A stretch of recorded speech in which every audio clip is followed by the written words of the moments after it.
Même si les gens peuvent dire que tu souffres alors que tu pries, il n'y a pas de solution. Abandonne la prière. Mais tu sais que Dieu t'a créé pour un but précis. Il t'a créé pour que tu ailles de l'avant. Il t'a créé pour que tu avances.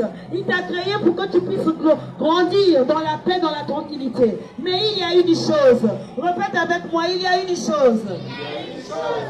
Il y a une chose. Alors, pourquoi est-ce que la vie d'une personne sur terre est parsemée d'embûches, est remplie de difficultés, est remplie de problèmes, est remplie de galères? Parce qu'il y a quelque chose. La chose selon laquelle Dieu nous appelle ce matin, c'est le manque d'obéissance à sa parole. Mais notre Dieu a la bonne volonté parfaite pour t'élever, a la bonne volonté parfaite pour te donner ce dont tu as besoin. Mais il y a une chose. Le livre d'Osée chapitre 4 verset 6 nous dit que mon peuple est détruit parce qu'il lui manque la connaissance. Mon peuple est détruit parce qu'il lui manque la connaissance. Alors que si tu es détruit parce que tu n'as pas la connaissance de sa parole, si tu es détruit, c'est parce que tu n'as pas la connaissance de son existence. Si tu es détruit, assurément tu as marché en ennemi de la croix. Mais ce matin, le Seigneur te dit qu'il a un plan parfait pour toi. Il a une bonne volonté pour toi. Pour que ta vie avance, pour que tu ailles de l'avant, Dieu a un plan merveilleux dans ta vie. C'est ce qu'il nous dit dans le livre de Jérémie 29, 11.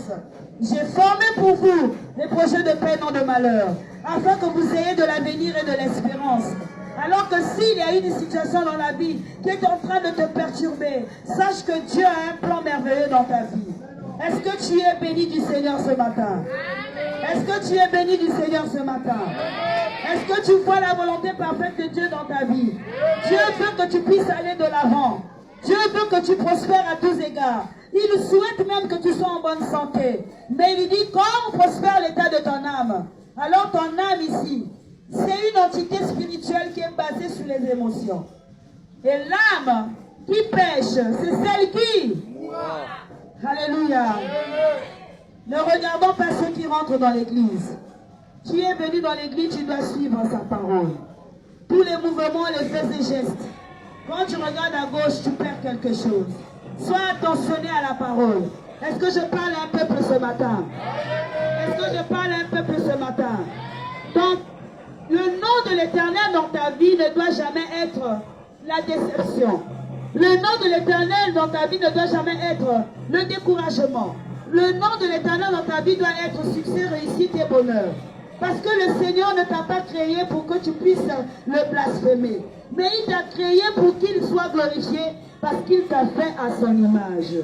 Alors que tu es l'image de Dieu ce matin. Je parle à un peuple averti. Tu es l'image de Dieu ce matin. Tu as été créé à son image. Et il a établi une bonne volonté dans ta vie. Et il veut que tu prospères. Mais pour prospérer, il a besoin que tu marches dans l'obéissance. Quelqu'un veut marcher dans l'obéissance ce matin? Est-ce qu'il y a un peuple qui va marcher dans l'obéissance? Est-ce qu'il y a un peuple qui veut marcher dans l'obéissance? Alléluia. Alors que nous allons poursuivre. Puisque Dieu a formé pour vous des projets de paix, non de malheur, afin que vous ayez de l'avenir et non de l'espérance. De l'espérance. J'aimerais simplement vous dire que il nous dit que la volonté de Dieu dans notre vie, c'est que nous puissions mériter le royaume des cieux, que nous puissions hériter la vie éternelle.